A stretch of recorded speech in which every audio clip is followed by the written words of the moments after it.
Yep. Uh-huh, yeah. You know what? You can go ahead and cancel my meeting with Keanu, too, that weekend. Yeah, I thought I might fly out to Boro Boro, swim with the dolphins, you know? Just things that rich, successful YouTubers do. Yeah, speaking of which, have you talked to Jimmy Beast yet? Oh, I bet he's so angry. Sorry, buddy. New king in town now. Oh, the Make-A-Wish Foundation? What do they want? Listen, I told you to tell them already that I don't get out of bed for less than 75 grand. So unless they got something better than that, why don't you just hang up on them and delete their number? Yeah, sounds good, buddy. Listen, I gotta go. There's another cool $1 million for me to make just right around this corner. So I'm gonna have to talk to you later. Yep, love you. Bye. Oh, hey. Sorry, let me take off my expensive sunglasses. It's me, Soul Somnus VO. New current most subscribed YouTube channel in the world. Yeah, maybe you've heard of me. We're doing a little 15K celebration Q&A. Jeez, 15,000 subscribers. That's we'll pretend that this says 15. We'll go back to the live feed for now. 15,000 subscribers. Thank you guys so much. I don't know how I ever deserved to get in this position, and it's only up from here, right? But thank you so much for finding me and for clicking through and for believing in me enough to want to subscribe and for asking me a few questions. This should be a pretty fun little Q&A session. It looks like I've got 20 questions to go through on YouTube, and I've got another handful of them on Discord. I'll try to go through them fairly quickly because the first time I tried recording this, my microphone wasn't turned on, and I didn't realize that until about 20 minutes ago. So here I am recording it again. Hopefully my answers will come to me a little bit more quickly the second time. But why don't we just start off?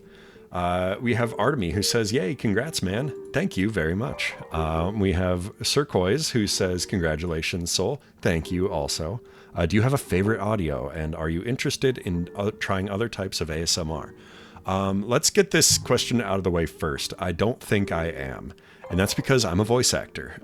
My whole shtick, my whole career with and without Soul Somnus is VO. So it's unlikely that I would want to get into stuff that isn't roleplay, that isn't me getting to play characters and make story-driven content for you guys. It's just what I want to do, and it's, you know, fortunately been enough to keep me off the ground for a little while now.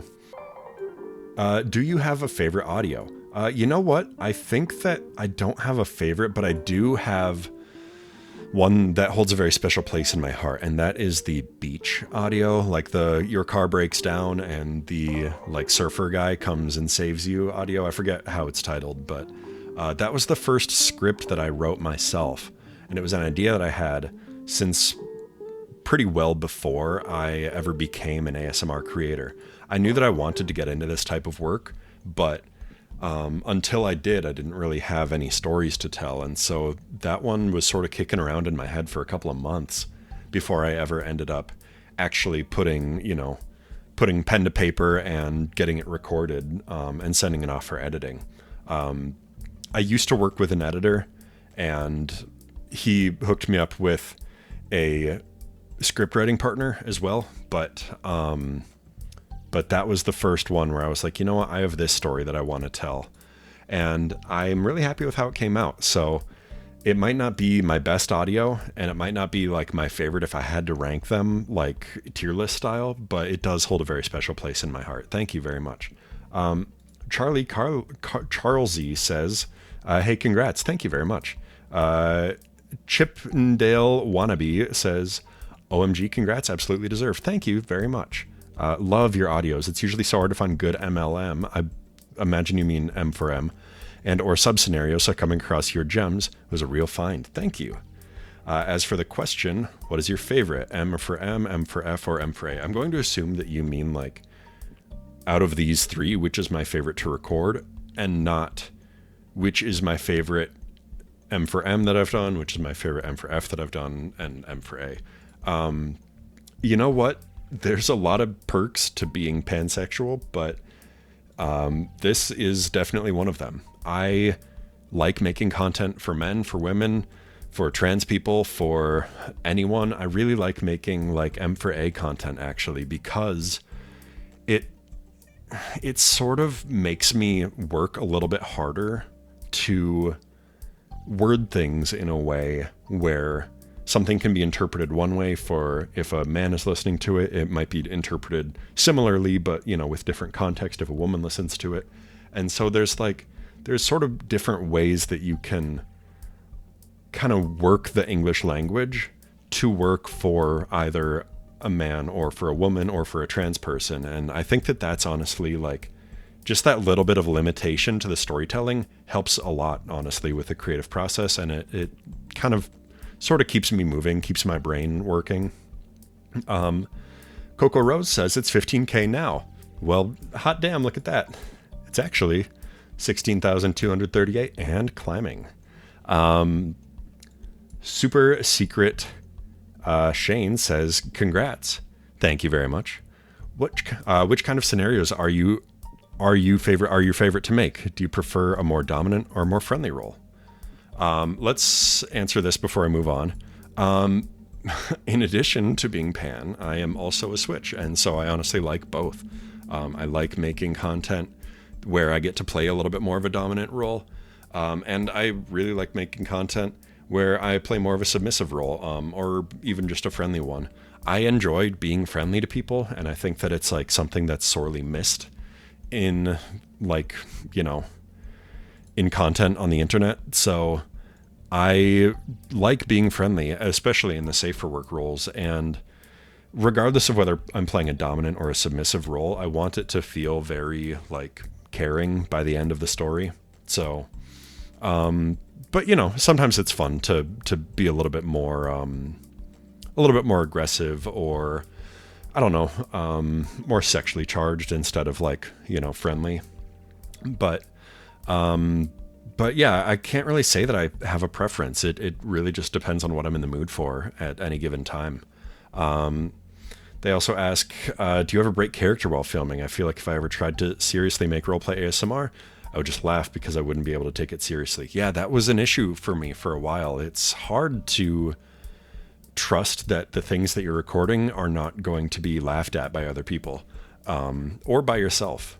It's really difficult, but I'm an actor, and that's just sort of, you break out of your comfort zone with every new role you play. And the more you do it, the easier it gets, little by little every day. And nowadays I do take it pretty seriously. When I record myself, I get into it. I get sweaty. I my voice cracks sometimes, and it's all just a part of making sure that the content that I'm making is the content that the people that I'm making it for deserve. And I think that you guys only deserve the best, so I try to give you my best.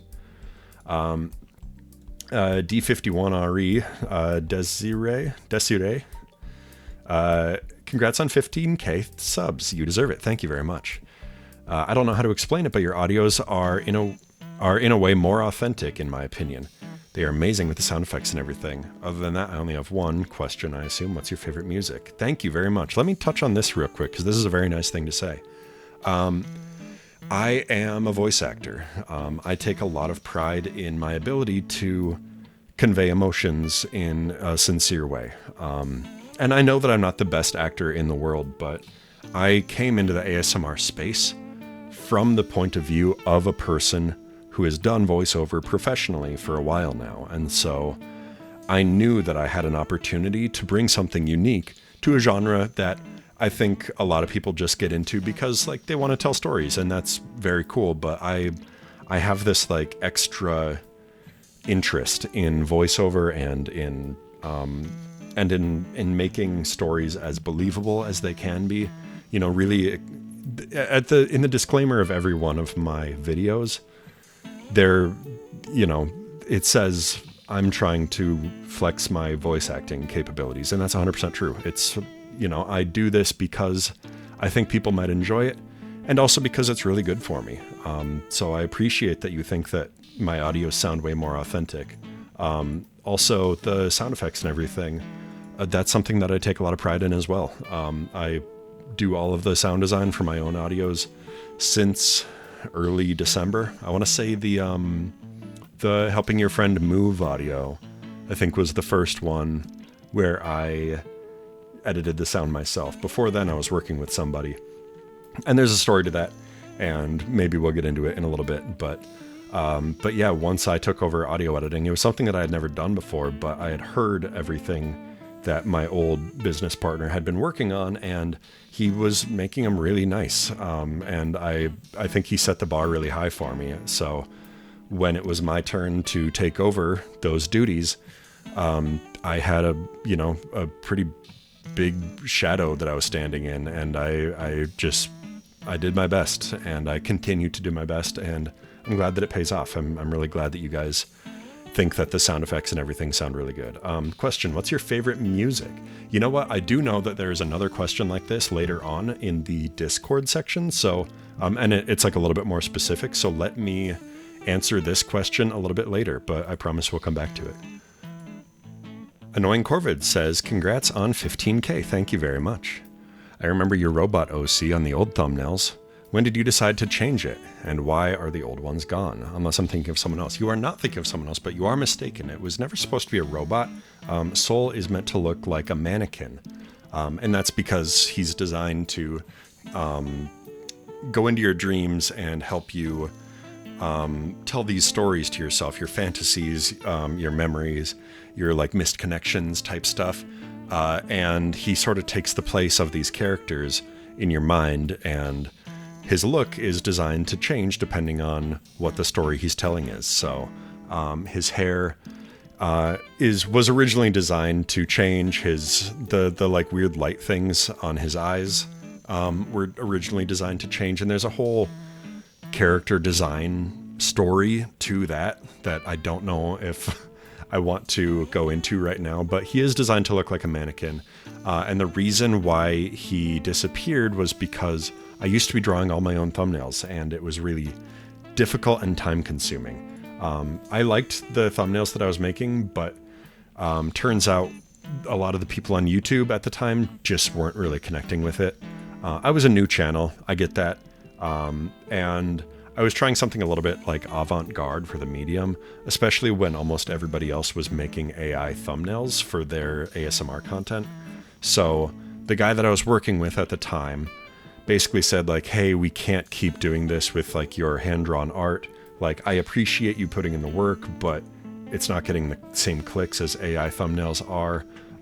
He was doing some A/B testing with my content, and it was pretty clear as day that people were clicking on AI content with like hot anime guys on it more than they were clicking on the thumbnails that I made with, some kind of freaky looking demon guy.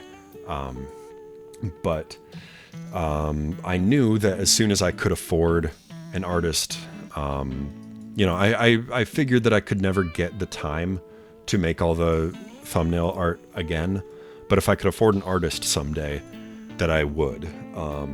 And I did. Back in like March, I want to say, I hired my channel artist.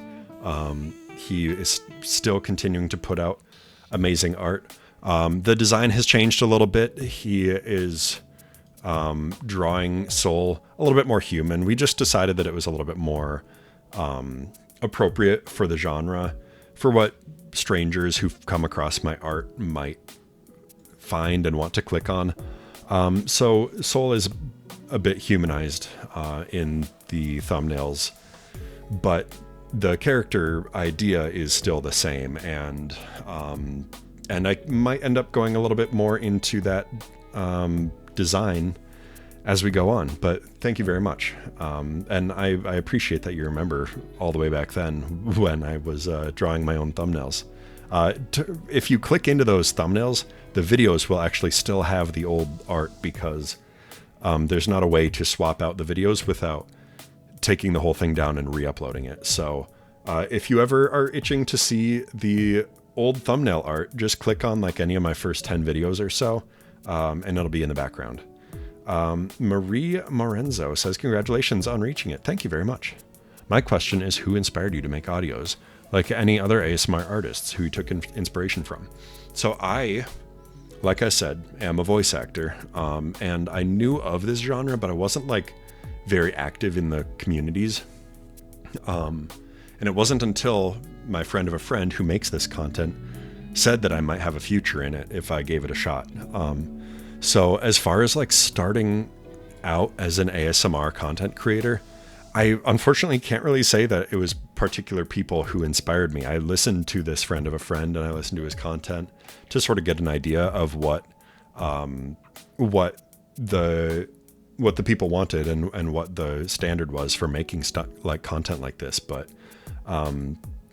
yeah, it sort of ended up more as like an opportunity for me to flex my voice acting muscles a little bit.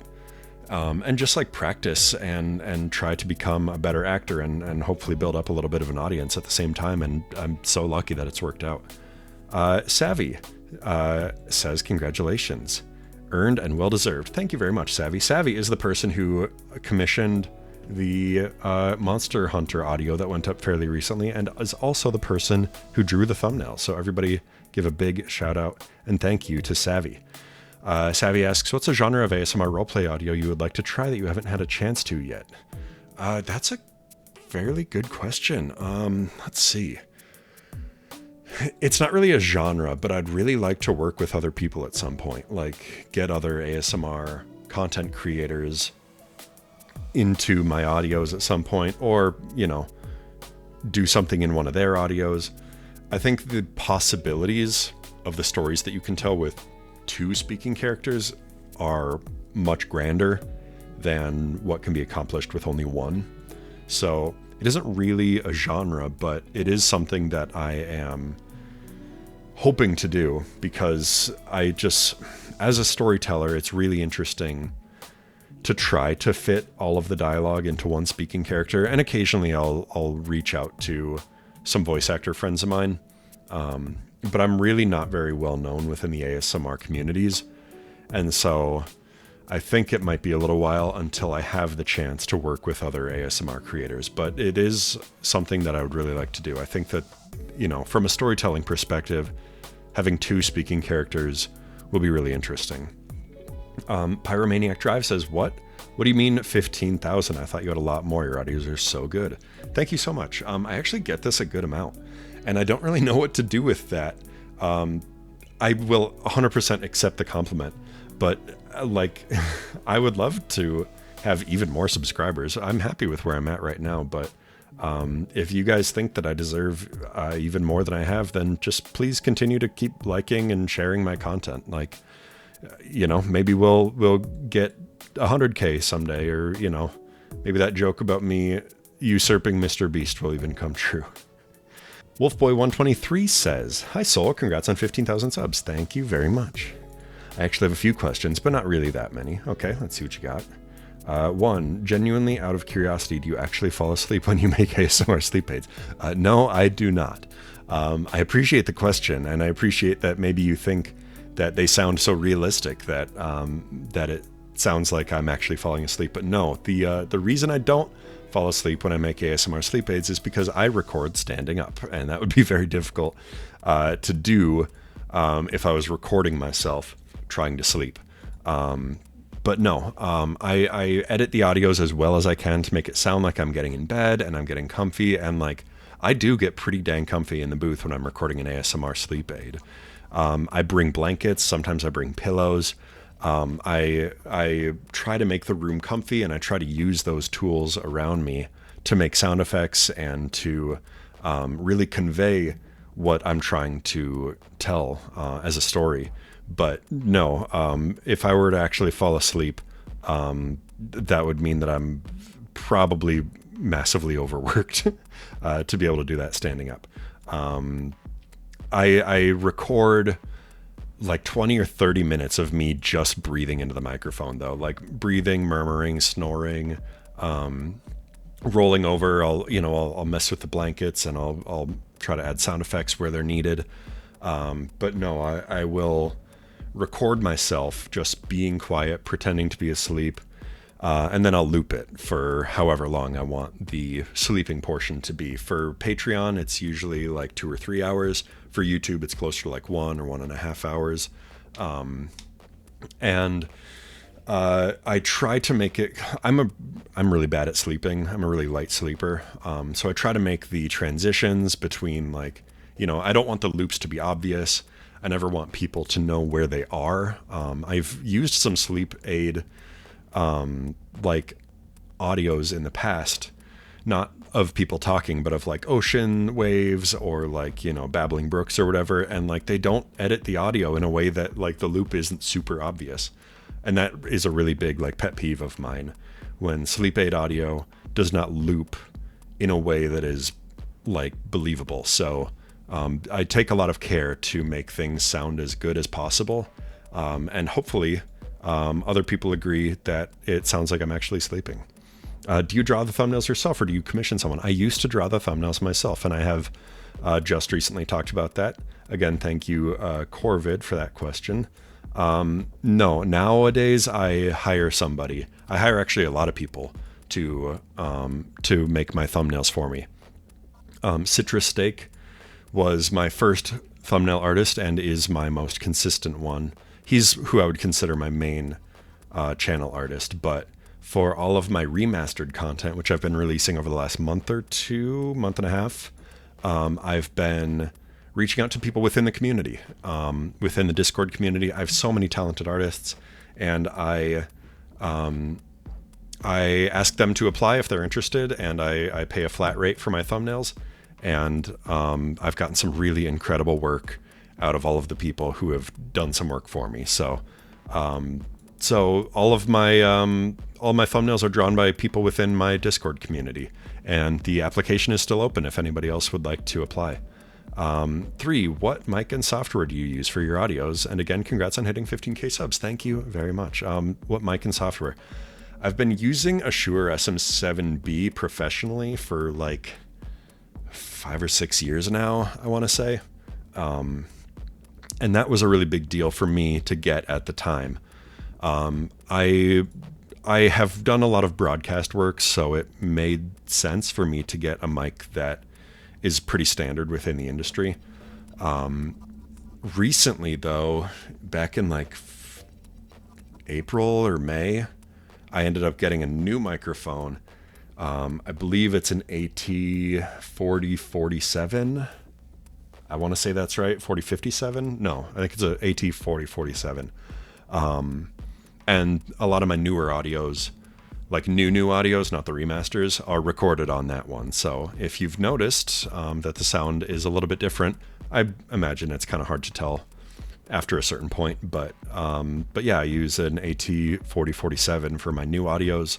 My old ones are a Shure SM7B, and the software that I use, I record in Audacity, I edit in Reaper, I edit my videos in a program called Filmora, and I source my sound effects, or at least the majority of them, from a program called Soundly, which is a library that I pay for.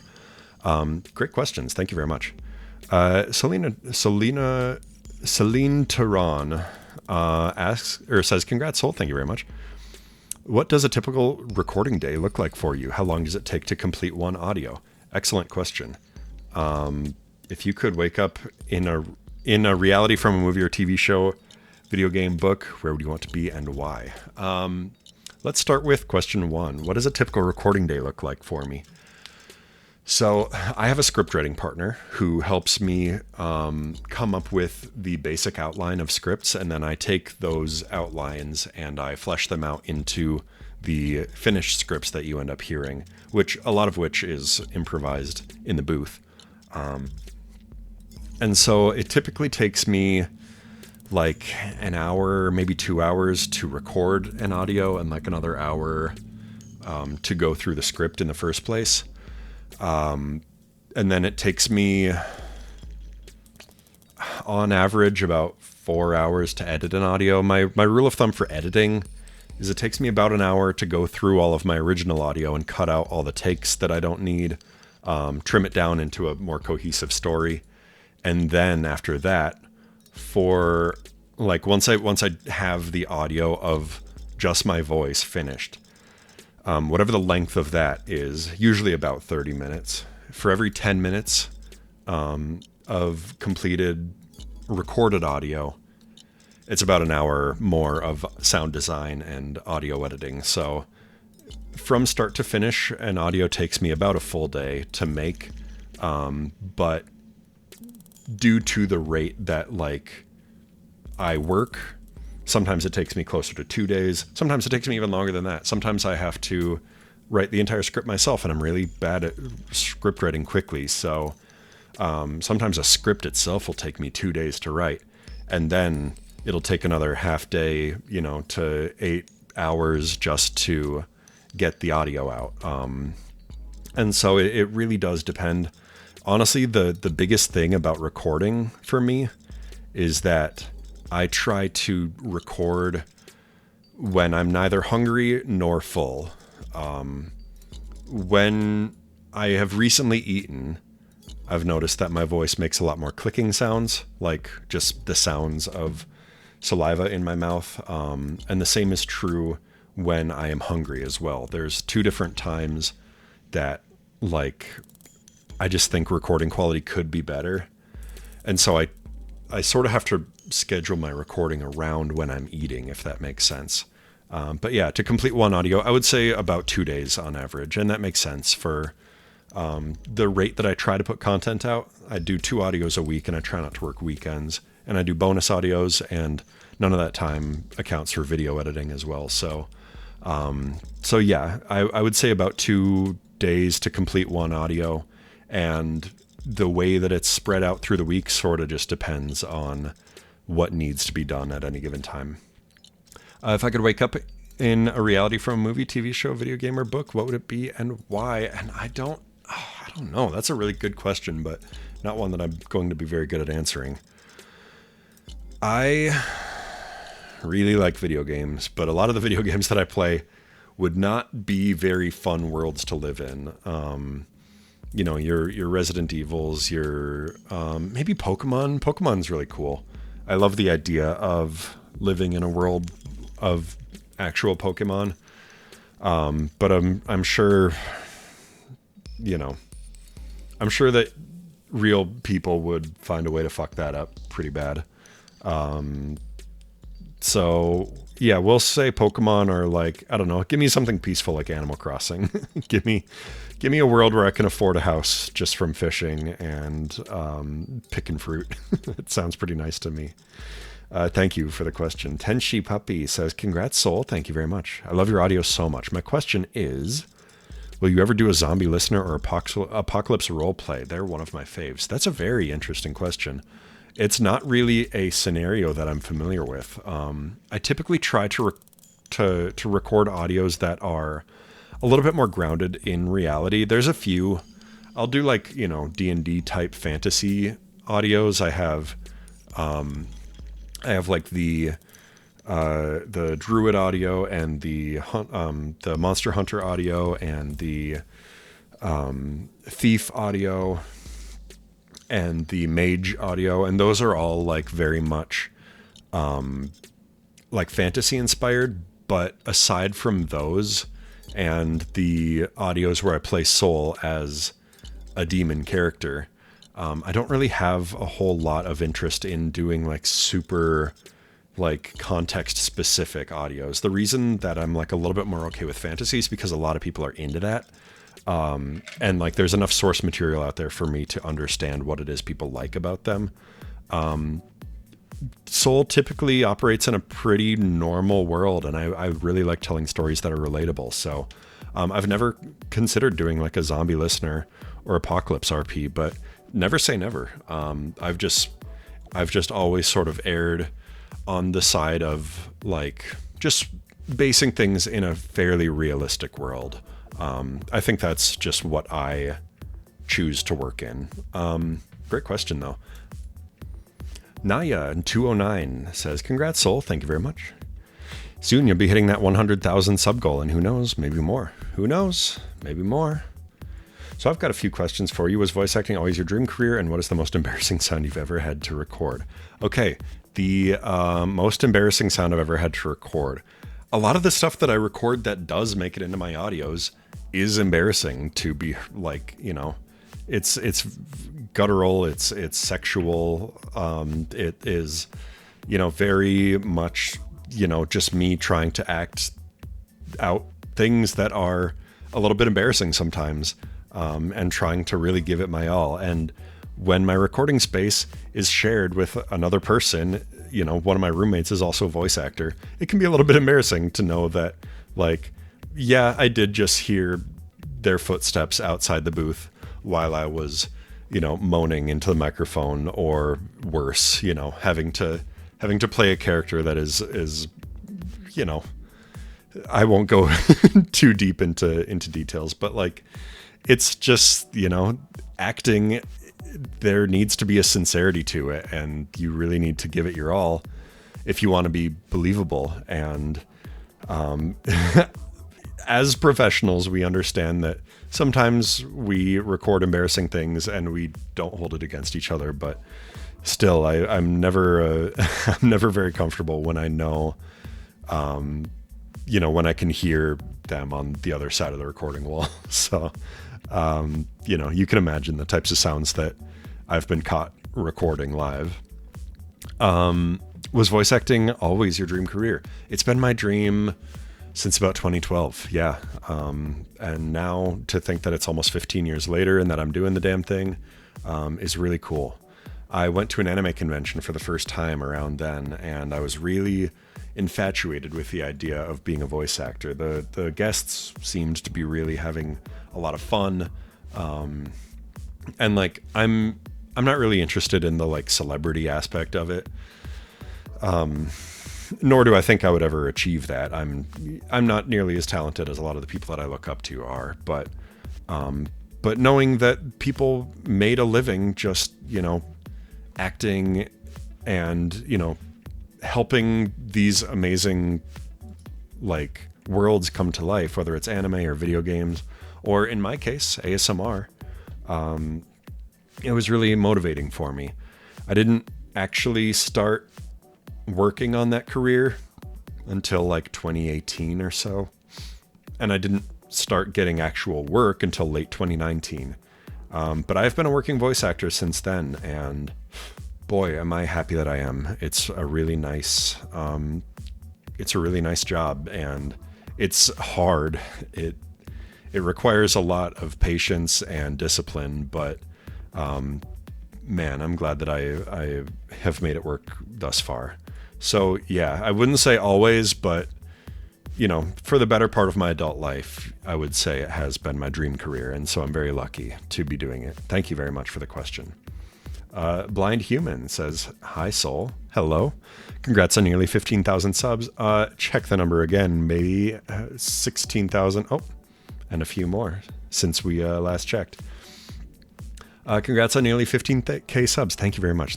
That's a huge achievement, and I can't wait to see you and your channel grow further. Thank you very much. My question to you is, aside from doing content creation, what hobbies do you enjoy doing? And if you were not doing content creation, what would you like to do? Oh, man, that is a tough question. All right, let's do one thing at a time. Can't wait to see the channel grow further. Same, thank you. I couldn't agree more. What hobbies, right? What hobbies do I enjoy doing? I used to be a pretty active person. It's a little bit harder now that I work from home and am trying to run a business, and, you know, friends grow up, and, you know, and it's hard to coordinate, you know, playing sports and stuff with everyone in your life. But like, I still go for walks basically every day. I really enjoy golf the very rare times that I, you know, have the time to do that. And can afford to do it. Frankly, it is still sort of an expensive sport to enjoy. I like video games. I like reading manga. I am learning a little bit how to garden. I have some seedlings I started a garden this year from seeds, and I've been really excited to watch those grow into plants, some much more successfully than others. But it's like a nice relaxing thing to do. It's a really good way to just like start my day with a walk, and by checking out the plants. None of them have bloomed yet, but I still have some hope for a handful of them. And yeah, just trying to enjoy like, content on YouTube or manga. I'm 5 books. Well, I'm the 5 books into Gokuraku which is a series that I really like. The art is beautiful. I recommend it to anybody. And if I were not doing content creation, what would I like to do? Man, I've had so many different like dream jobs. I think I would most like to be a video game designer. That was my dream, for most of my childhood. And to this day, it's still something that I want to do. I would love to like take some of the money that I make as Soul and try to like invest that into some like game design project at some point. But I know that I'm not very good at like computer science. I went to college for computer science actually originally and dropped out. It was too much for me, but I have a lot of very talented friends who might be able to help out. So we'll see. We'll see where the future goes. Reply. Sorry if my question is a bit basic. I'm not the best when it comes to asking stuff like this, but I still wanted to give it a try. No, I appreciate it. It was a great question. Thank you very much. And Fiona Joystick says, low key, just realized I wasn't subbed, but I've been watching for a while and want to congratulate you. Thank you very much. You deserve all the love. And have fun with the Q&A. By the way, bloopers anytime soon. That is... I would like to put it out there, like a bloopers video, if I knew that people would want to watch it. But it's a little bit hard for me to justify posting anything that I don't know will do well, because I'm still in that phase where I'm trying to build an audience.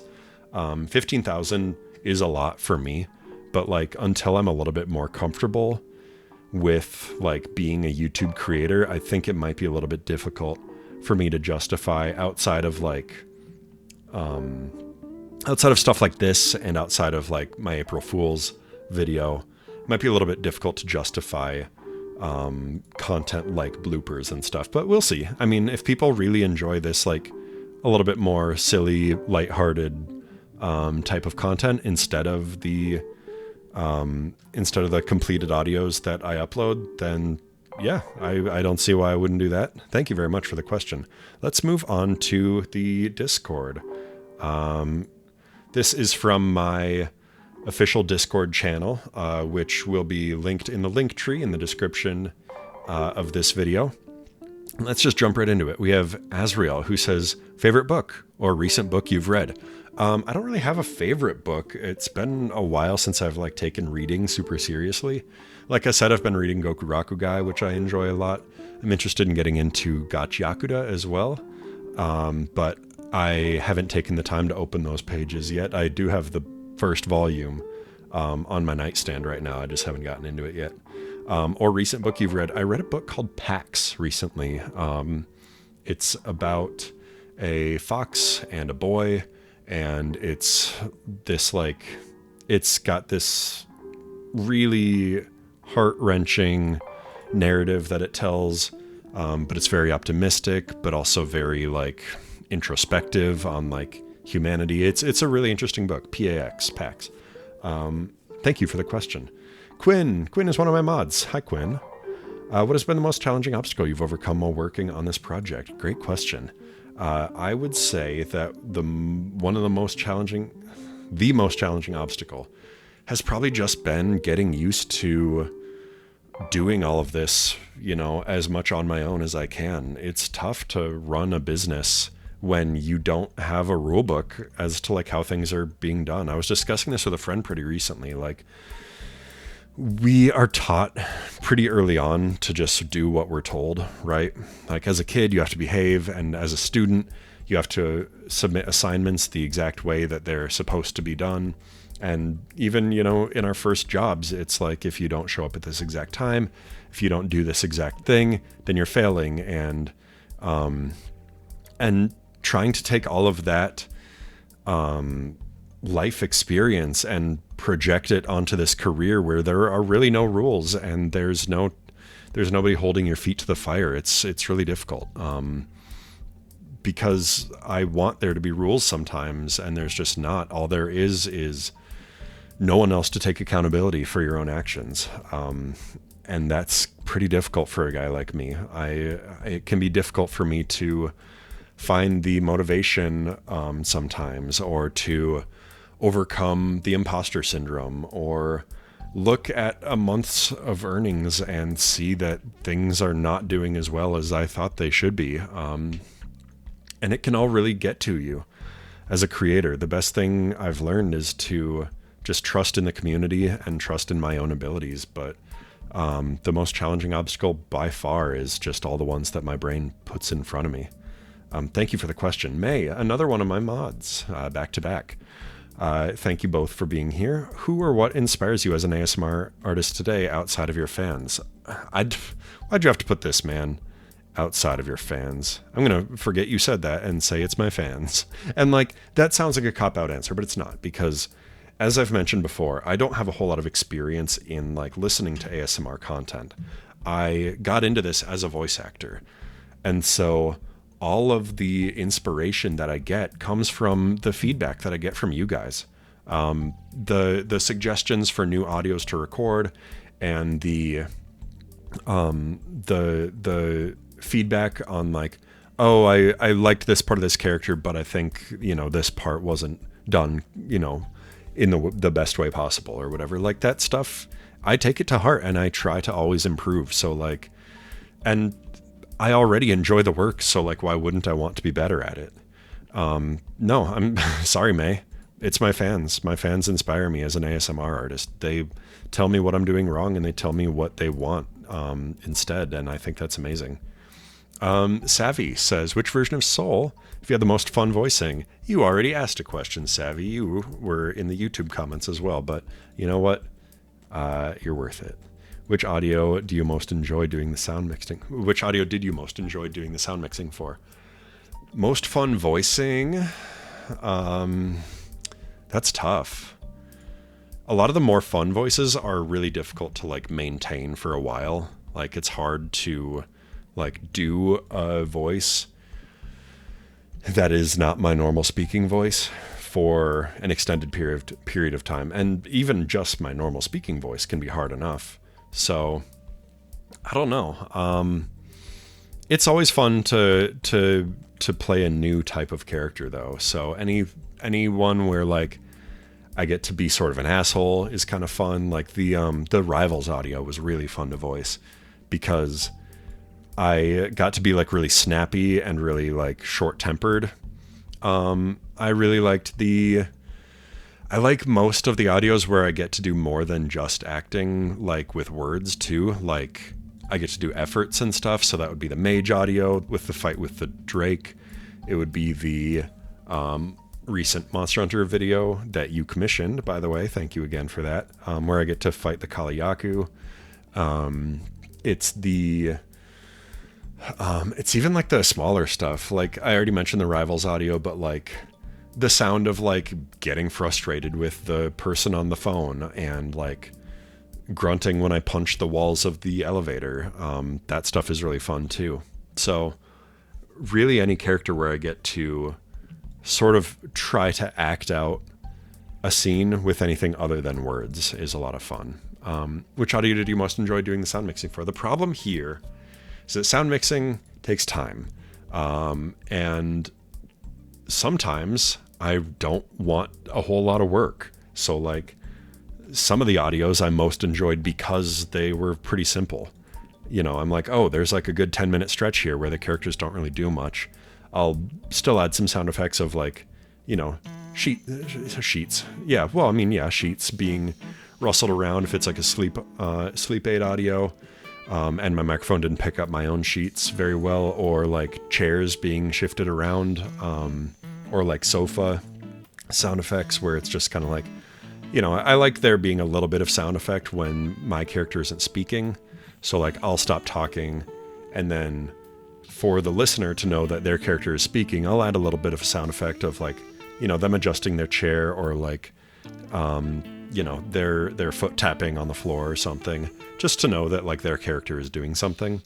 But sometimes when I do have the time to do it, I really enjoy going further in, and like the second dragon audio was a lot of fun. Like I got to paint out this whole picture of like being picked up by his talons and being flown into the sky and like flying down into a valley, and there's birds and there's like a waterfall that we fly up, and like it's just a really big thing, a big epic scene that I tried to convey with sound only. It was a very unique challenge, and if it didn't take forever, I think it would have been a lot more fun. But I have a bad habit of butting up my audios right against their deadlines, and so sometimes I want to make things sound even bigger and more fun and more bombastic, but I run out of time, and that's pretty stressful to be up against the clock like that. So if I had the time to make more audios, more grand,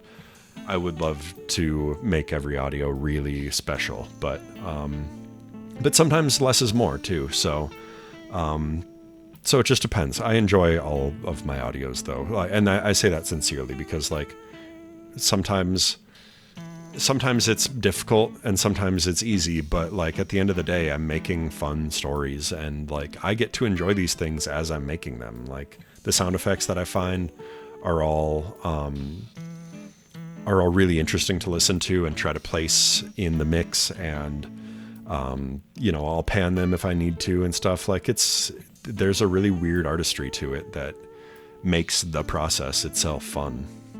Thank you. Great question. Zenith says, what is one project you've always wanted to do but have been unable to? I'm going to take this question to the way that I want to answer it. I don't know if this is what you mean, but one project I've always wanted to do but have been unable to. I mentioned wanting to be a game designer. I have a game in mind that I want to make, but I don't have the experience to make it. And I don't have the time to get that experience at the moment. But I would say that is maybe the number one project that I've always wanted to do. Aside from that, I wanted to be a fashion designer. Up until pretty recently, I was hoping that I could get into clothing and fashion design. I have skills and materials and tools, all around the house for sewing and designing, but it just never really worked out. I never found a way to make it happen. But it is actually where the idea of Soul being a mannequin comes from. Soul specifically was not an idea that I had up until I was going to do ASMR content, but the idea of a mannequin character was something that I had in mind for this brand of clothing that I never ended up making. And that is like, I think probably why the idea for Soul came to me pretty quickly. Cause like my original idea for my fashion designs was that I would draw my own characters wearing the clothes and then use those as advertisements. But kind of like Boomslank does. I'm a big Boomslank fan. I think I got that name right. Otherwise, I can't really think of any like specific project. Yeah, there's a video game I wanted to make, and there is an inkling within me to make a fashion company, but we'll see if either of those ever end up happening. Chinchilla says, have you ever thought about collaborating with other ASMR artists? Yes, I have. As I sort of mentioned before, I'm really not very well known in the ASMR space. My community adores me and I adore my community, and I couldn't be more grateful to have all of you. As far as like other people within the ASMR space, who have been doing it for longer, I don't think very many of them know I exist. And I would love to get to know them, and get to work with them. But we're all living our own lives and we're all making our own content. So like, I'm not in any rush either.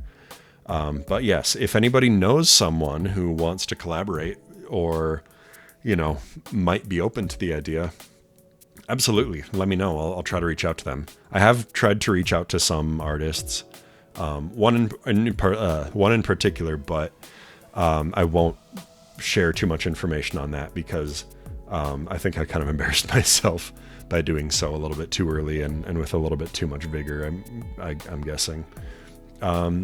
Teddy says, what is something that brightens up your day whenever you need something to make you smile? Congrats on 15K. You deserve it. Thank you so much.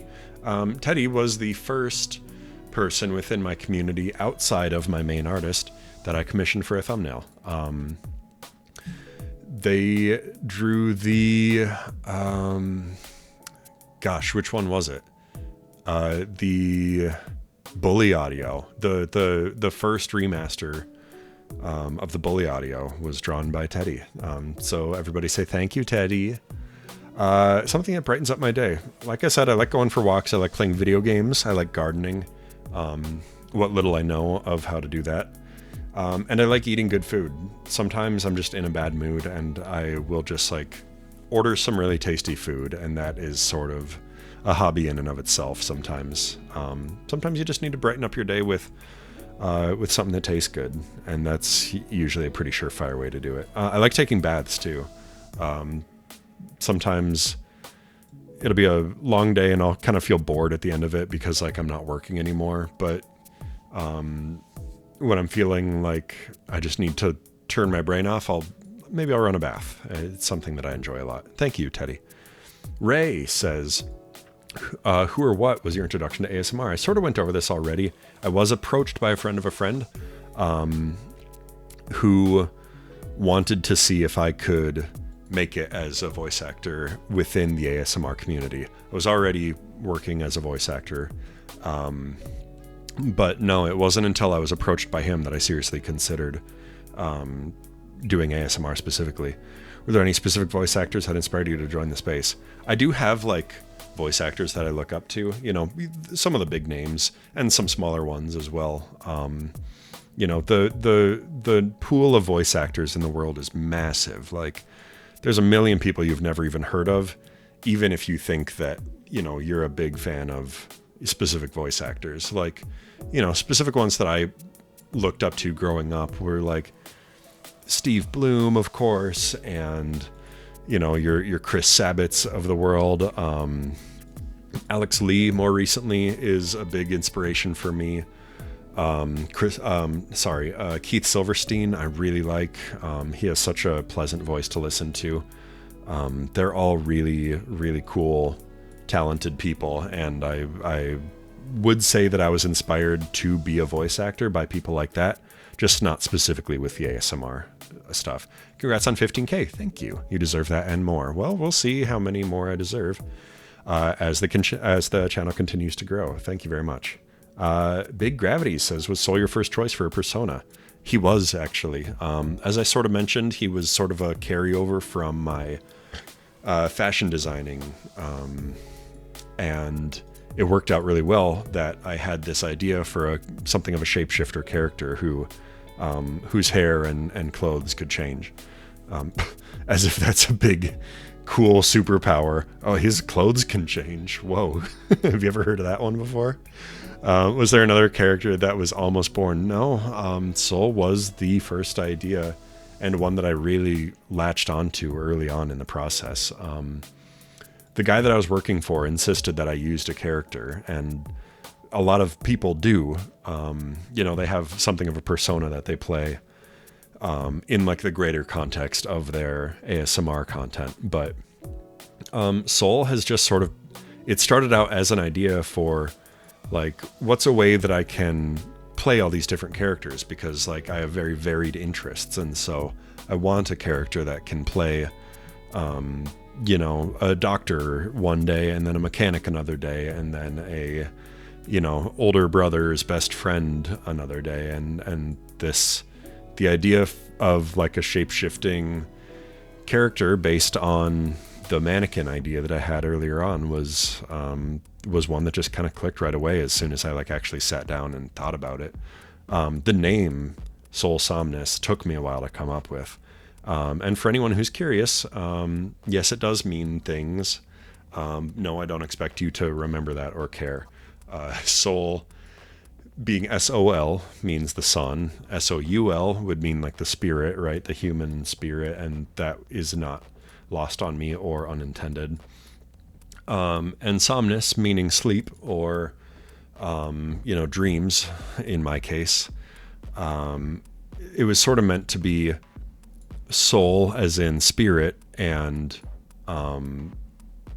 somnus as in dreams, meaning like he is the spirit of your own dreams and fantasies is sort of what that was meant to represent. Soul as like SOL, meaning sun, and somnus meaning sleep or like nighttime maybe, or darkness, was also supposed to be like light in the dark, at any time that you are feeling like the world is a dark place. I want my audios to be somewhere that you can go to feel a little bit better and just like be a place where you can sort of escape to. So it was a double meaning, and it was very much intended from the beginning. Spirit of your dreams and light in the darkness. You didn't ask that question, but I wanted to answer it anyway. Thank you very much for it. Grumpy Kitten says, when you look at your journey with Soul, is there any creative challenge or idea that completely changed the trajectory of your work?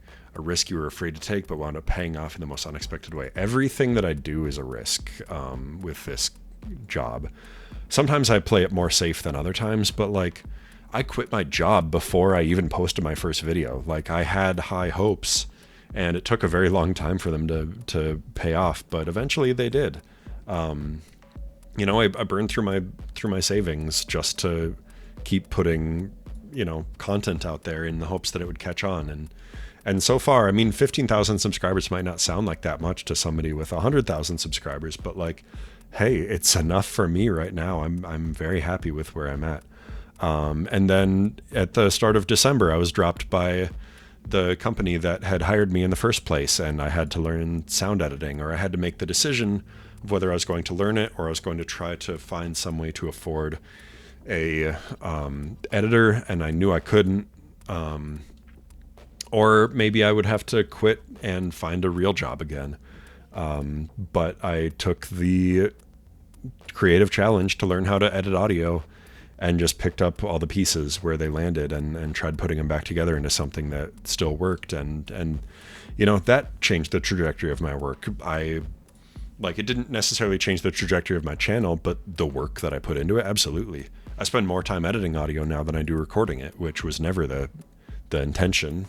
Again, I'm a voice actor, but this is just like the type of stuff that gets in the way, and you need to find a creative solution, or just, sometimes give up entirely. And hopefully I'll never have to do that second one. A risk I was afraid to take, but wound up paying off the most unexpected way. Like I said, even hiring an artist, like I did so before I could really reasonably afford to do it. And so I hated that I couldn't pay him what I thought he deserved at the time, but nonetheless, I knew that it was something I wanted to do, and it was something that definitely paid off.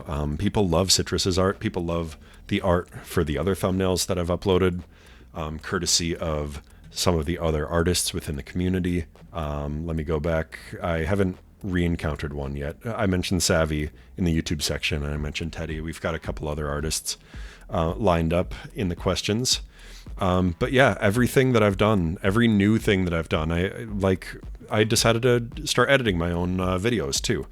I was working with a friend who was editing and uploading my videos for me, and I said, this isn't fair to you. You are not getting enough out of my end of the deal to justify you doing all of this work for me. So I started editing my own videos, and that opened the door to uploading to Instagram and YouTube Shorts and TikTok, which I wasn't on until I started editing my own videos too. So every step of the process has been both a creative challenge and a risk, but so far they've mostly paid off.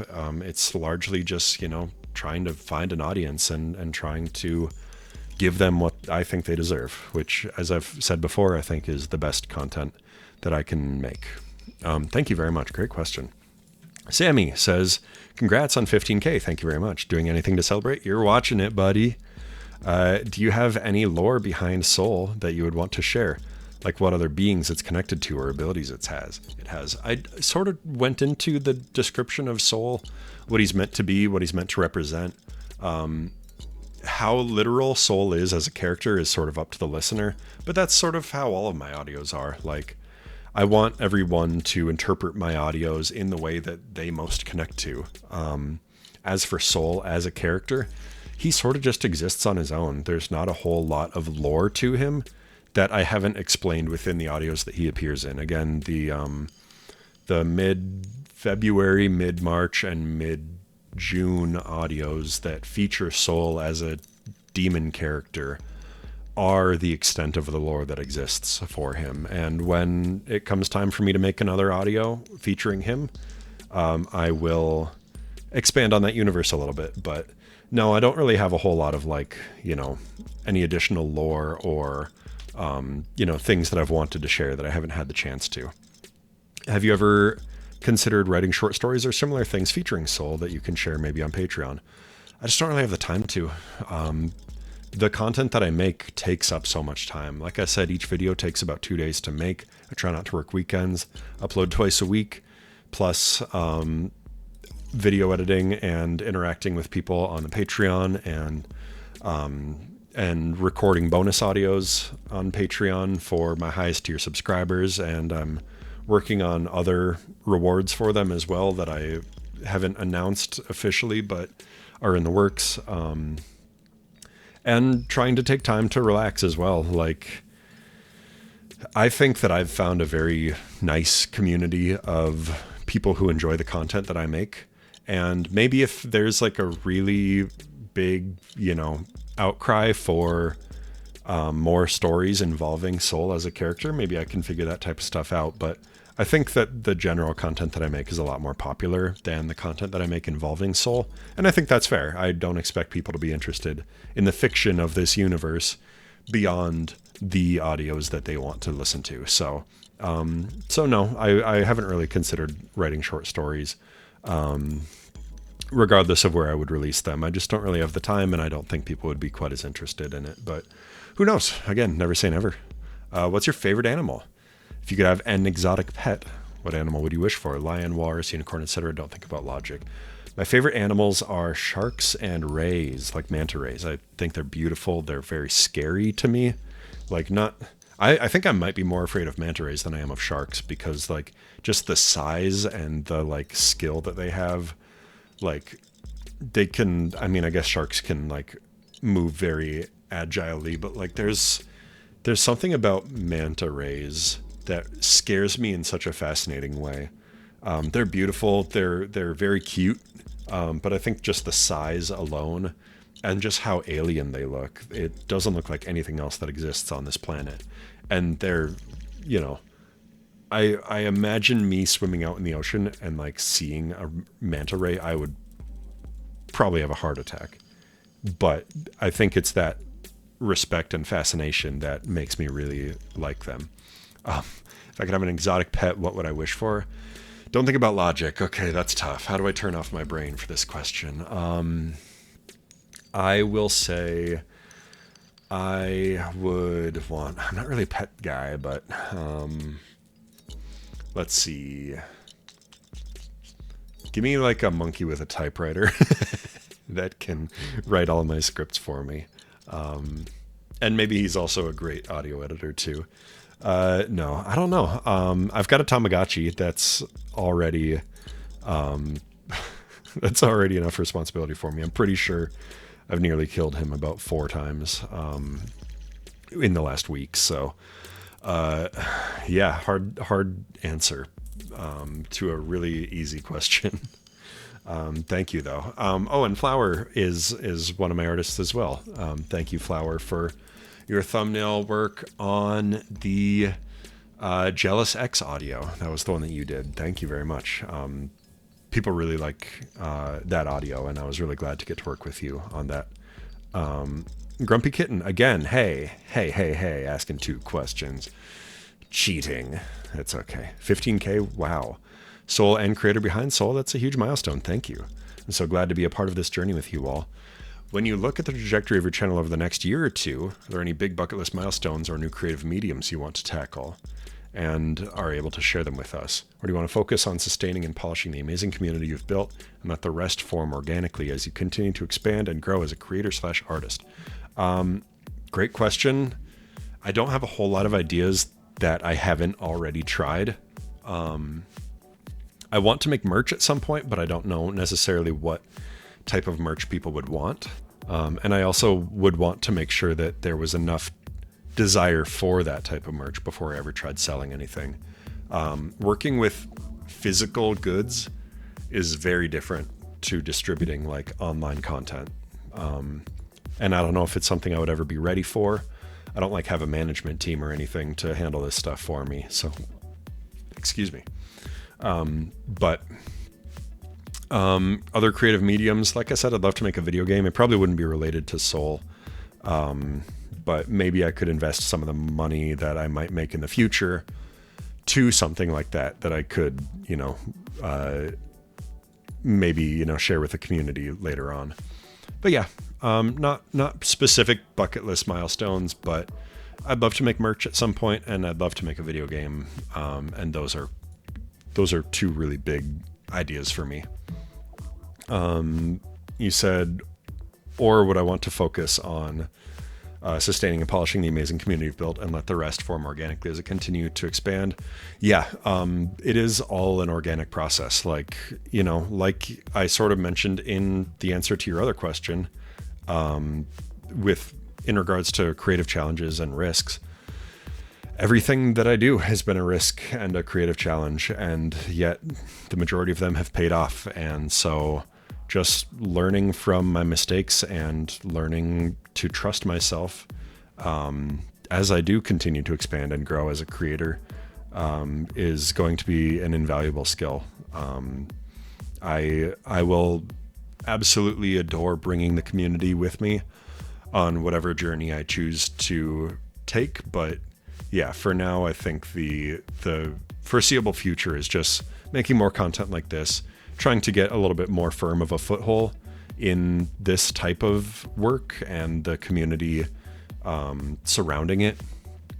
I think there's a lot of potential for me to collaborate and meet some more very talented people. I know they're all out there, but I gotta just keep doing my thing until the time is right, I think. Citrus, this is my channel artist. Say hi, Citrus, everybody. Congrats on 15K, big man. Thank you very much. How do you go about choosing which audios to do next when there's so many different ideas and requests from people? Do you ever get overwhelmed by it sometimes? Yes, and no. Mostly no, actually. It can be overwhelming to know that there's a lot of content that different people want to hear. I get a lot of suggestions in my audio suggestions channel here on Discord. But it's really a nice thing to have them. I appreciate knowing what people want to hear. Even if it's just one person, that's usually enough of an inspiration for me to say like, oh yeah, that is a good idea. Like I would love to make an audio along those lines. Do I get overwhelmed by it? Not really. How do I go about choosing which audios to do next? Because I make such a wide variety of content. I make content for men, for women, for trans people. I make content that is like more dominant, more submissive, switch friendly, real asshole type beat. Usually I just kind of look at what I haven't done in a little while and I say, I need an audio like this. It's been a while since I made a submissive M4M content, since I made a submissive M4M video. So like maybe I should do that. And then once I have the idea of like what the basic format, the basic dynamic that I want to do is, then I can go into the audio suggestions and say, okay, this idea would work really well with that like greater picture that I want to do. So having that many suggestions to look back on is really nice. So please keep offering suggestions in the Discord. Olive says, big congrats on 15K. Thank you so much. Oh, a big 15K. Musical artists, if you had to recommend one essential song from them, what would it be? Or what song from them in general best describes your vibe? Yes, this was the question that I mentioned earlier. that I knew was a follow-up or would be like a better time to touch on musical tastes. If I had to recommend one essential song from favorite artists, I don't think I have a specific song. I will say that I listen to a lot of Gorillaz, and I feel like Gorillaz is a very good, all-encompassing choice for my favorite artists, because I do listen to a lot of very, like, you know, eccentric genre. You know, I listen to a lot of different, like, genres very eccentrically. So, like, sometimes I'll be really into metal, sometimes I'll be really into, like, punk rock. Sometimes it's a lot more poppy or like dancey. You know, sometimes I just want to listen to like classic rock or a lot of like grunge music sometimes. And Gorillaz, who leans really far into hip hop, which I also really enjoy, blends it a lot with other genres. You know, their most recent album is very much inspired by like Indian and Middle Eastern music. You know, albums of theirs before then, they've had very gloomy stuff, very hip-hoppy stuff, very danceable stuff with like the Humans album, or like sort of like sad but chill stuff like in the Now Now. I'm a really big Gorillaz fan, and I like how many genres their catalog spans. Other artists I really like, Bad Religion, The Offspring, Ghost, Viagra Boys I really like, but they're kind of weird and wacky, but I recommend them to anyone who hasn't heard them yet. Sad Night Dynamite is kind of a sleeper hit. I love all of their music. Very gloomy but poppy. Their sound is very unique. I've never really heard anyone do anything quite like Sad Night Dynamite. Also recommend them to people who want an interesting vibe, you know, something a little bit more unique. Thank you very much. Great question. Angel says, did you ever consider doing live streaming? Did or would you ever consider live streaming later on, like playing games or drawing? I did originally consider it. In fact, this model that you're looking at that's bobbing back and forth and wiggling on the screen was designed for streaming. I never really got into streaming as Soul. I do have some experience doing live streaming from before I became a content creator on like YouTube and Patreon, but it never really took off, and that's okay. Like, I didn't really expect it to. It was a nice way to like pass the time when I was living the life that I was, and I was not getting the social interactions that I needed. Streaming was a really good medium for me.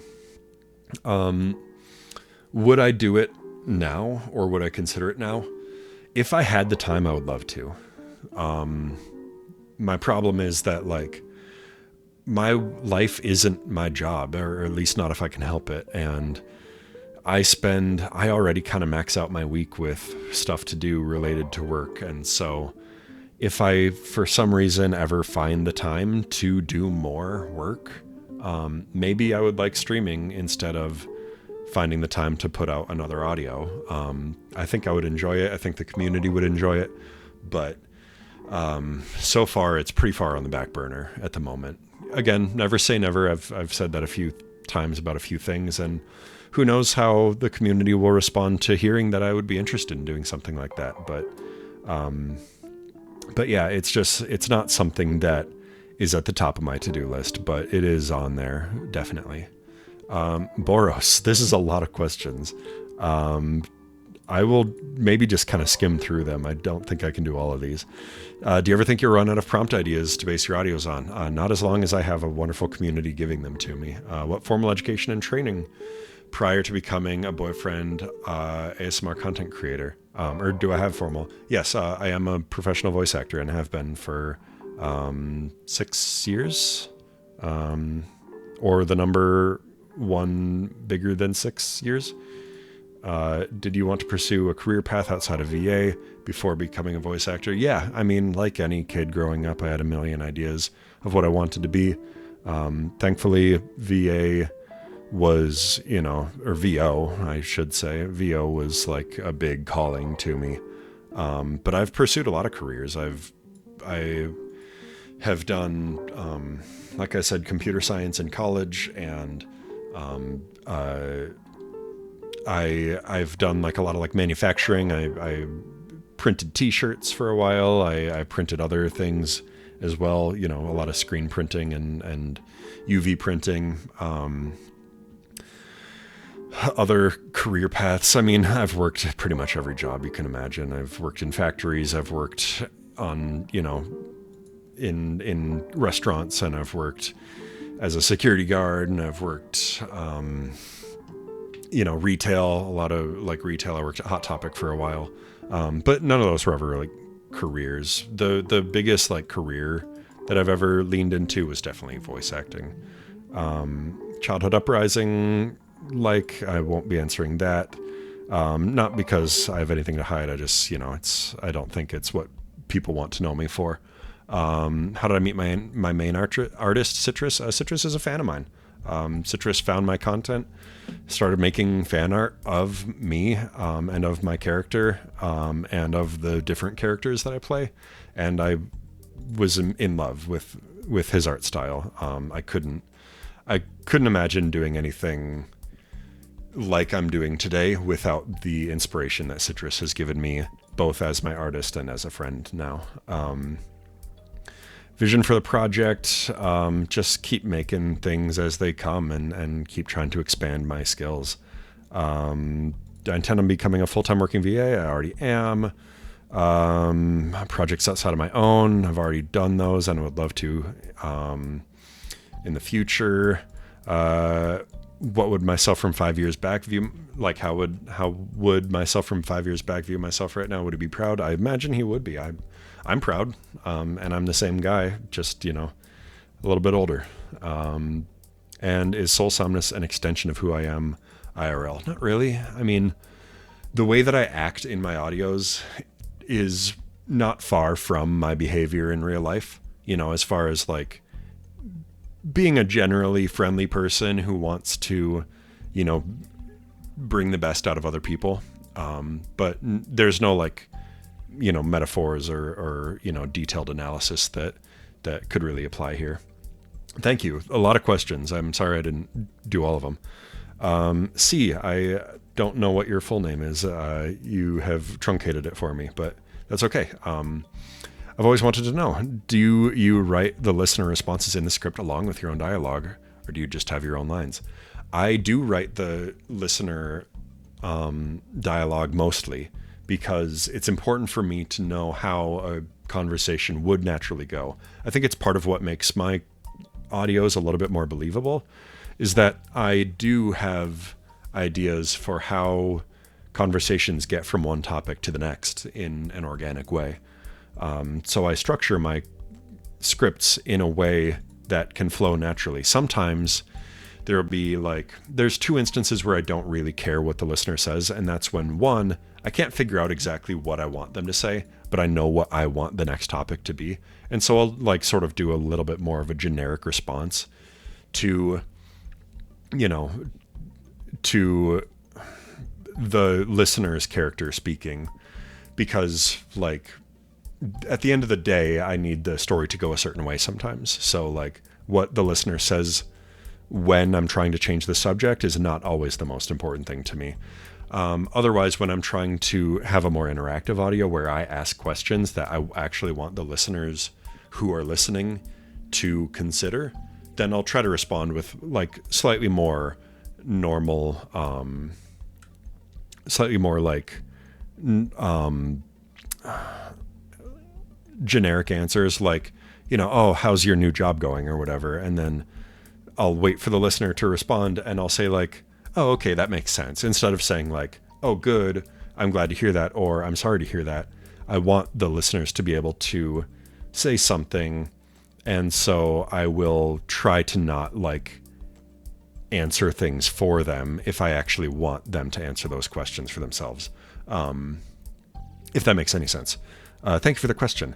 Moonpup, another one of my artists. Moon was the first person who did art for the channel that wasn't Citrus, and it wasn't for a remaster. She did the the tattoo artist audio thumbnail. And I really liked how that one came out. Thank you very much for your help with that. She says, congrats on 15K. Thank you very much. What would I recommend to someone who is starting out in voice acting, specifically in a not safe for work space? What's some advice you'd give them starting out? My advice is going to be the same regardless of whether you're not safe for work or safe for work. Because I think that as a voice actor, there's a lot of things that people overlook, and that really would help them stand out as a new talent. And I think standing out is the most important thing. You can record whatever once you have an interest in content creation or voice acting. Whether it's safe for work or not safe for work, the work is largely the same. It's all acting, right? So I won't give you specific tips on that, because I think that, as you hone your skills as an actor, you'll learn to be able to do not safe for work or, more safe for work stuff. The actual advice I would give anybody starting out in voice acting is to split your budget 3 ways. There are 3 things that you need to invest in as a new voice actor, and they are all equally important. So I always want you to consider 3 different pillars of your voice acting journey. One is going to be your hardware, obviously your microphone. People want to put all their money on a nice microphone, and then they'll be like, well, that's it. That's like what the upfront cost of being a voice actor is. That is not the case. It's not the only thing. The other 2 things are your recording space. You need a good recording space. If you want your audios to sound like you are not standing in an echoey room, or your takes that you're, submitting for auditions, or, if you are hired somewhere and you can't afford to rent out a studio, then you need to sound like you are a professional. And that is going to mean investing in good soundproofing materials and good audio, acoustic materials to prevent your voice from bouncing around. And there's a lot of information floating around. If anybody wants specific information, I can always share it with them. I do have a lot of experience in this, but I'm trying to sort of rush through these questions a little bit. So yes, that's the second pillar. And the third is your training. You should invest in coaching and lessons. Nobody is a great actor on their own. Everybody learns from someone else. So please, if you or anyone else out there listening to this wants to become a voice actor, consider getting some lessons. I've worked with some very talented voice actors. I've gotten lessons from Dave Walsh and Andy Field and Sarah Jones and a lot of really cool people. I've gotten lessons from Chuck Huber and from shoot, why am I blanking? Not a huge list. I took a class with Steve Bloom once, and that was really cool.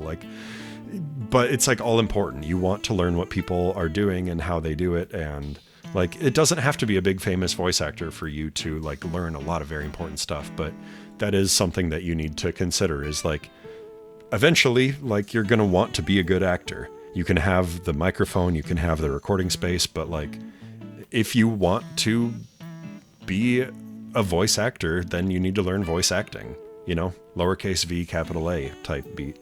So I would say spread your money evenly between your hardware that you record on, the space that you record in, and the skills that you develop along the way.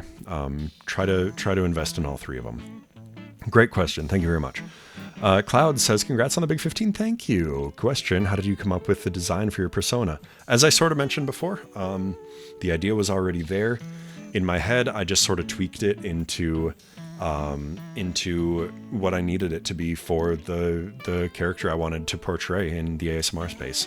And that is a shape-shifting, mannequin-esque sleep paralysis demon. Easy as that. Thank you very much. Des says, congratulations on the 15K. Thank you very much. I have 2 questions. What would you do if when you okay, so he said yes would go? I don't know what you mean there, babes. Secondly, You're by far my favorite ASMR content creator. Thank you very much.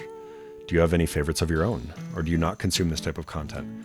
I have learned about a lot of creators since I started. I haven't taken a whole lot of time to get into them, but I will often listen to, like, if they have demos or if they have like videos that are really popular that get recommended to me, I'll listen to them.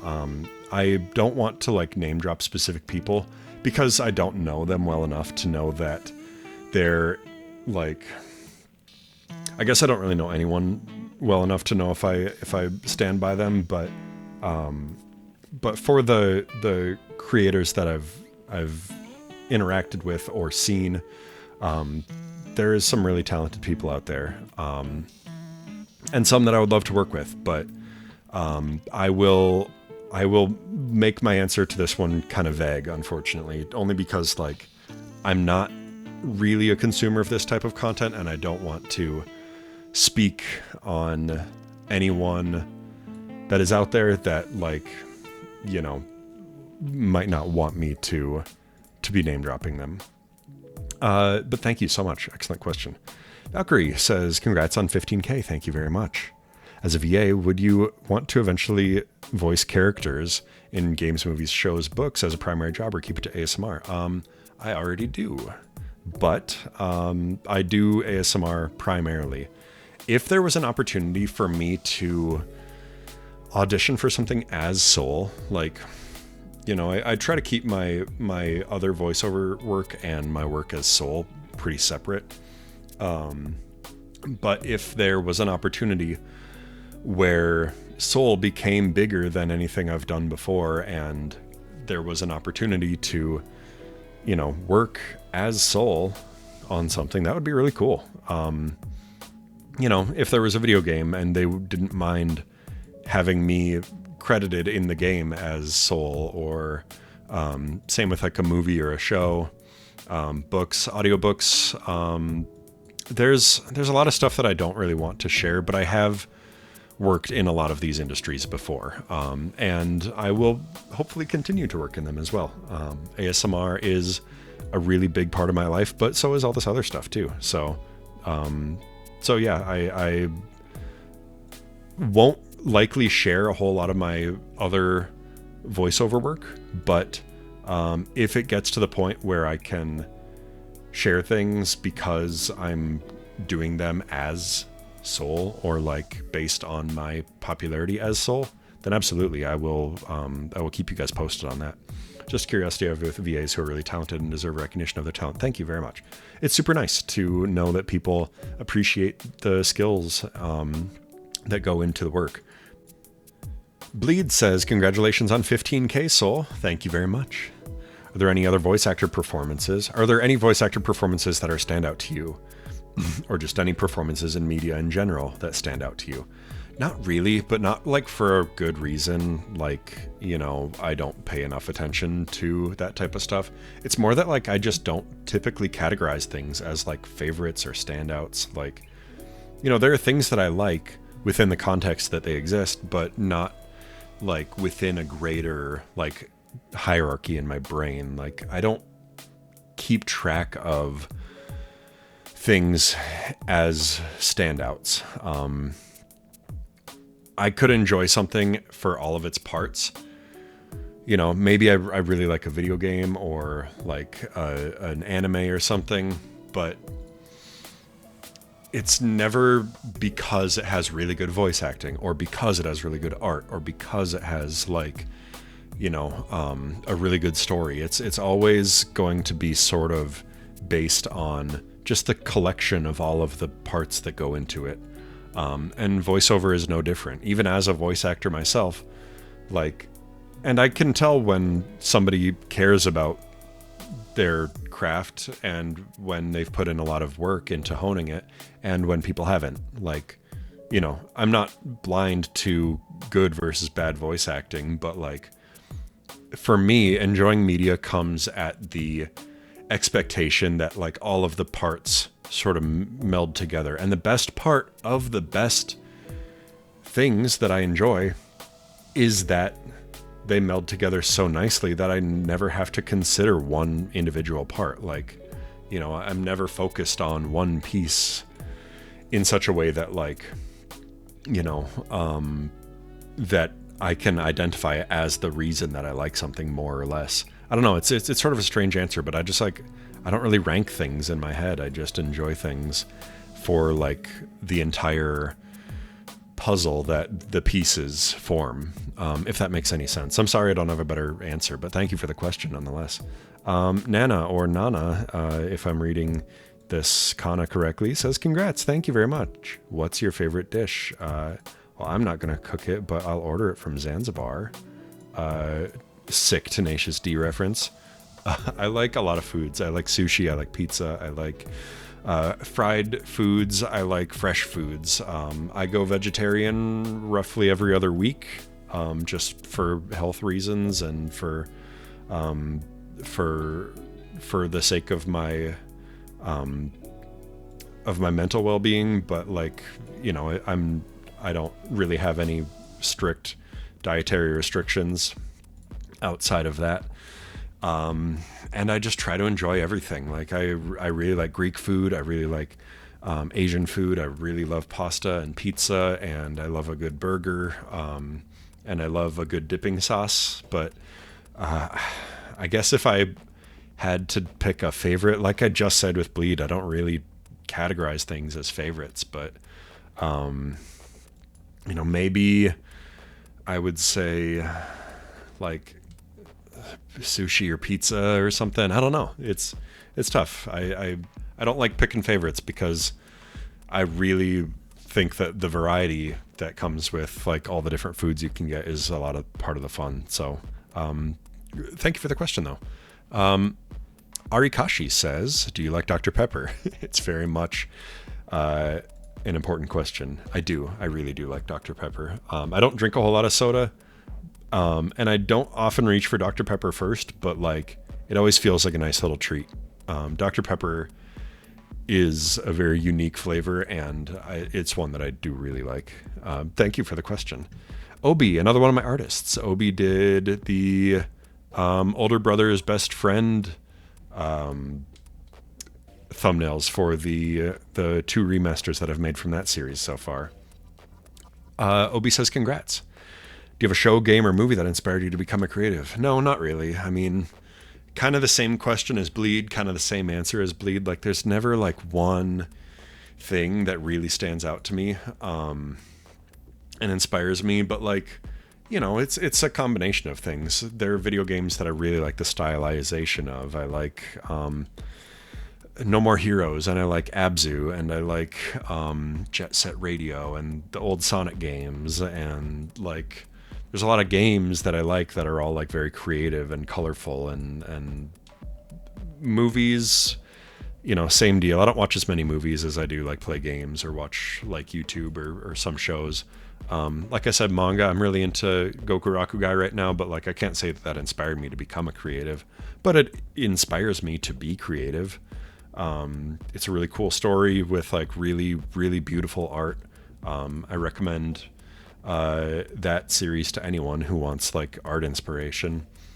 But no, you know, I could even go back further. Like old like Newgrounds cartoons and stuff were really big for me. I really like Ego Raptor and Oni and Stamper and Rubber Ross and even like a lot of like the more modern animators as well. Like there's so much great indie content out there that is inspiring to look at and to watch and to enjoy. But no, it's never one thing, right? Like it's always just a collection of experiences. I'm going to move this window one more time. Is this going to work? Okay. Yeah. The last 2 questions. We made it to the end here. Zan says, congrats. What do you use to make the detailed sound effects in your audios? Mainly referring to the ones in your safer work portions of the audios. Great question. Thank you very much. It is a combination of sound effects that I source from a library called Soundly, and a lot of engineering those sounds for my needs. Like there's not going to necessarily be the sound of a snowball hitting a wall or whatever, because nobody actually took a microphone outside and like did that. But that doesn't mean that I can't create that sound effect out of sound effects that already do exist. You know, it would be like a combination of like, well, I need a throwing sound, so first I'm going to grunt, you know, like a huh, or whatever, you know, to let the listener know that I'm acting on something.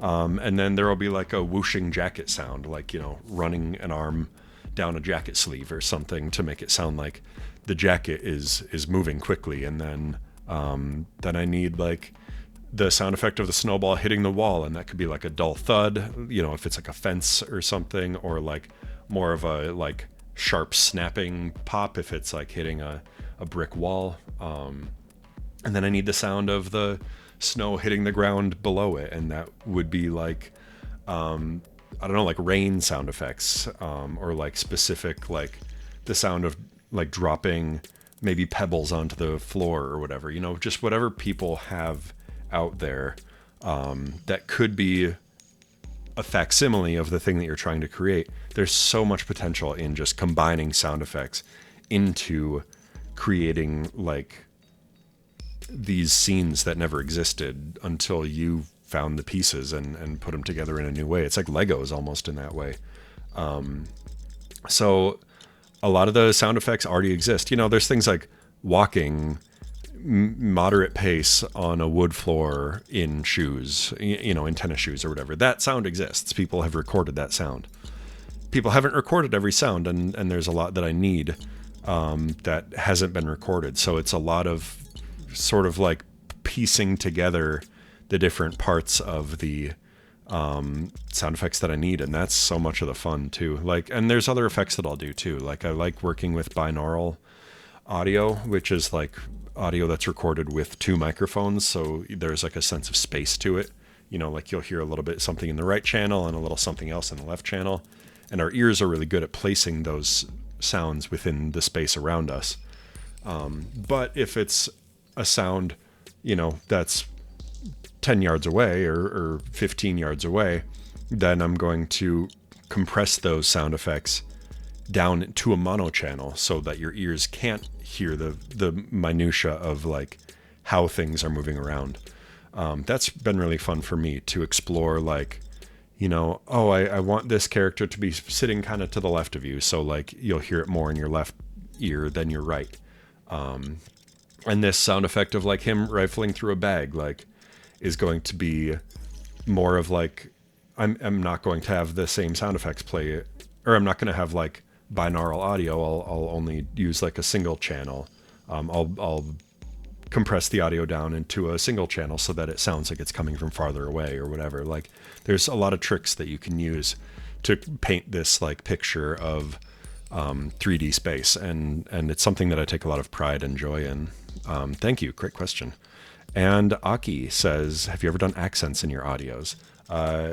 No, I haven't. Not really. I mean, I'll do like different voices a little bit, you know, maybe like somebody a little more closed off will kind of sound like this, or like, you know, somebody more outgoing will be a lot more friendly and approachable, and I'll be wearing a smile while I'm recording, and it'll sound a lot more friendly. Like, come on, like, let's go. It'll be a great time. But as far as like accents go, I don't think they're really necessary for my audios. People are going to be able to connect to my stories regardless of whether I perform them with a Southern accent or, you know, my Midwest, pretty neutral American tone that I've got. You know, I could try to go a little bit East Coast with it, but I don't really think that it's going to help anything. You know, it's like there's really no reason for me to tell a story like this, because there's already a limitless number of audios that I can tell with my own voice, and it's the voice that I'm a little bit better at speaking in because it's the one that I'm used to, you know? So I prefer to let people with accents just share their own voice, you know? Maybe you want to hear me with a more Southern drawl sometime, but until I get specific requests to do it, it doesn't really interest me. There are people who have more natural sounding voices in more natural sounding accents, and I absolutely encourage you to listen to a wide variety of voice actors from a wide variety of places on Earth. But as for me, I will tell stories in the voice that I grew up with, and I hope that you'll connect with them all the same. Thank you all so much for your wonderful questions. There is one more question that I do want to answer. It's one that I get fairly frequently, but that didn't appear in the Q&A forum, and that is, can or will I make longer content for YouTube? The simple answer is no, but there is a good reason. YouTube gets roughly 50% of the content that I upload to the internet. The full versions go on Patreon, and they take me a long time to make already. And the content that exists on the Patreon can't be uploaded to YouTube. It's just not. I put every last second that I think I can get away with without breaking the terms of service of YouTube onto my channel. So everything that you are hearing is everything that I think YouTube will allow me to share. The problem is that is not the content that I'm selling. I don't monetize my YouTube videos at all. There's no ads, there's no sponsors. So there's no way for me to make money off of uploading longer content to YouTube. And because of that, there's no way that I can subsidize this project through YouTube alone. Because I don't want to use my platform to sell other people's products. I don't want this to be a platform for other people to try to take advantage of you or anyone else through. My channel is not for sale, is basically what I'm saying. The thing that is for sale is my content. The way that I make money is by creating a product that I hope people want to pay money for and giving them a way to pay money for it. And it's the most honest transaction I can give you. And that means uploading about half my content to YouTube for free and putting the other half behind a paywall. And I try to make the YouTube versions of my audios interesting and engaging, and I want people to be able to fully enjoy my content without having to pay for it. But when I'm asked to make it longer, I have to unfortunately say it's just not really in the cards, because that isn't the business model that I want to make. If I was invested in being a YouTuber, in building an audience specifically on YouTube, then I could. And I could monetize my videos and I could take sponsors. But right now, like, I would much, much, much rather people pay me directly and get the thing that they want to pay for, instead of selling their data or selling their attention to other companies in hopes that you'll spend money on their product, right? That doesn't interest me. It doesn't feel honest to me to use my platform as a way to sell advertisements to somebody else. So I don't. It's why you don't see ads on my channel, and it's why you don't hear me talk about sponsors. It's because I want to have a very honest relationship with my audience, and unfortunately, that's just not super common. So people are used to seeing longer content on YouTube because they make their money through YouTube, and that's just not how I do it. But thank you so much for listening. If you listen to the entire thing, that is insane, and I hope I didn't embarrass myself too much in the edit. Thank you so much for helping me get to here. Let's peep that number one more time. 16,248 subscribers at time of recording. That's crazy. I really appreciate every one of you guys. The people who listen to my bonus audios know that I have a particular sign off for this longer form content. So I hope you're doing well. Take care of yourselves, and sweet dreams.